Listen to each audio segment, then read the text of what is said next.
करोड़पति खानदान की लड़की से इश्क कर बैठे थे मुकेश। शादी पर हुआ था खूब बवाल और फिर हुआ वो जिसे सुनकर आप हो जाएंगे हैरान। हिंदी सिनेमा के बेहतरीन दिवंगत सिंगर मुकेश के गाने आज भी लोग गुनगुनाते हैं। क्या आप जानते हैं उन्हें किसी करोड़पति लड़की से प्यार हो गया था जिस रिश्ते के खिलाफ पूरा परिवार हो गया था। जी हाँ, हिंदी सिनेमा के बेहतरीन दिवंगत सिंगर मुकेश के गाने आज भी लोगों की जुबान पर हैं। मुकेश को भारतीय संगीत के महान गायकों में से एक माना जाता है। मुकेश का पूरा नाम मुकेश चंद्र माथुर था। उन्होंने अपने करियर में कई हिट गाने गाए और भारतीय सिनेमा के स्वर्णिम युग का हिस्सा बने। वो एक मध्यम वर्गीय परिवार से ताल्लुक रखते थे और उनके परिवार में संगीत का कोई विशेष प्रभाव नहीं था। हालांकि मुकेश को बचपन से ही संगीत का शौक था।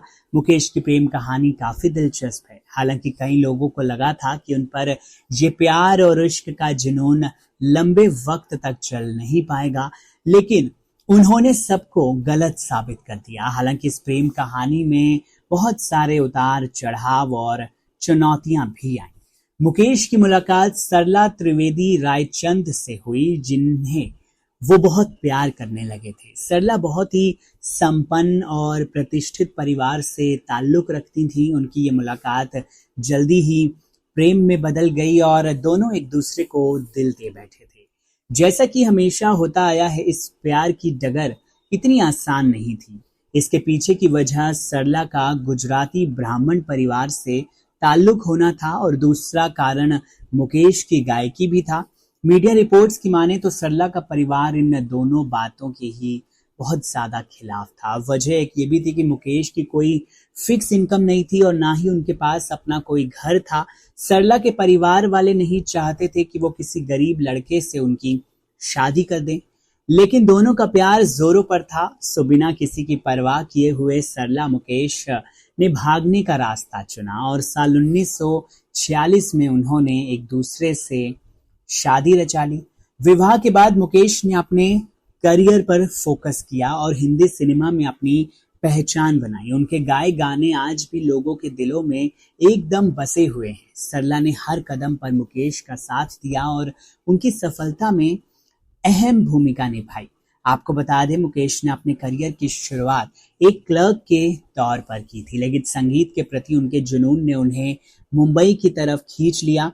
यहाँ उन्होंने फिल्म इंडस्ट्री में अपनी पहचान बनाने की कोशिशें जारी रखी और कहीं ना कहीं वो अपनी कोशिशों में कामयाब भी होते हुए नजर आए। मुकेश को पहला ब्रेक फिल्म पहली नजर जो साल 1945 में आई थी, उसमें मिला था। इस फिल्म के गाने दिल जलता है तो जलने दे ने उन्हें काफी मशहूर कर दिया था। रातों रात मुकेश एक स्टार बन गए थे। पहले उन्हें कोई भी नहीं जानता था और एक ही गाने के बाद मुकेश एकदम चमकते हुए सितारे बन गए। मुकेश की आवाज को राज कपूर की फिल्मों में बहुत ज्यादा पसंद किया गया। उन्होंने राज कपूर के लिए कई हिट गाने भी गाए, जिनमें आवारा हूँ, मेरा जूता है जापानी, सजन रे झूठ मत बोलो जैसे कई सुपर डुपर हिट ब्लॉकबस्टर गाने मौजूद हैं। मुकेश की आवाज की विशेषता थी कि उनकी गहरी और भावपूर्ण गायकी से सभी इम्प्रेस हो जाते थे। वो दुख भरे और रोमांटिक गानों के लिए काफी ज्यादा फेमस थे। उनकी गायकी में एक सादगी और सच्चाई भी थी जो सीधे लोगों के दिलों तक पहुंच जाती थी। और मुकेश की यही दिलचस्प किस्से, मुकेश की यही दिलचस्प बातें उन्हें बहुत ज्यादा खास बना दिया करती थी। बहरहाल इस वीडियो को लेकर और मुकेश की लव स्टोरी को लेकर आप क्या कहेंगे, कमेंट सेक्शन में जरूर बताइए। अगर आपको ये वीडियो अच्छा लगा हो तो इसे लाइक कीजिए, शेयर कीजिए और साथ ही साथ चैनल को सब्सक्राइब करना बिल्कुल भी ना भूलें। नमस्कार। किशोर कुमार ने बताया अमीन सयानी को बोरिंग, कोने में बिठाया, खुद कर दिया ये काम। जी हां, अमीन सयानी भले ही अब हमारे बीच में नहीं हैं, वो फेमस सिंगर किशोर कुमार के बहुत अच्छे दोस्त हुआ करते थे। लेकिन चलिए आपको एक बड़ा ही दिलचस्प किस्सा बताते हैं। किशोर कुमार भी देखिए वैसे तो इस दुनिया को अलविदा कहकर जा चुके हैं, लेकिन उनके गीत, उनके गाए हुए गाने आज भी उतने ही ज्यादा फेमस हैं, आज भी उतने ही ज्यादा चर्चाओं में बने हुए हैं जितने कि शायद पहले हुआ करते थे। रेडियो के किंग कहे जाने वाले अमीन सयानी हमारे बीच में आज नहीं हैं। उनके गीत माला प्रोग्राम के चहेते ही नहीं बल्कि तमाम फिल्म इंडस्ट्री के सितारे भी उनके जाने से काफी गमजदा हुए थे। साथ ही उनसे जुड़ी हुई बातें और किस्से भी देखिए काफी सारे हैं। चलिए उनमें से एक किशोर कुमार से जुड़ा हुआ आपको बताते हैं।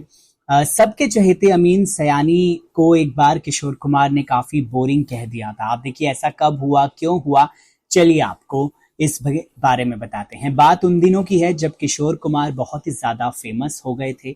हालांकि उससे पहले ही अमीन सयानी और किशोरदा अच्छे दोस्त बन गए थे। साल 1952 में अमीन सयानी साहब अपने शो के लिए एक इंटरव्यू तैयार कर रहे थे। सिंगर्स से जुड़े इस इंटरव्यू के लिए वो किशोरदा से बात करना चाहते थे, मगर बहुत ट्राई करने के बाद वो उनसे ना मिल सके तो एक दिन खुद ही टेप रिकॉर्डर उठाकर स्टूडियो पहुंच गए। लेकिन यहाँ गेट पर ही प्रोड्यूसर ने उनको रोक लिया।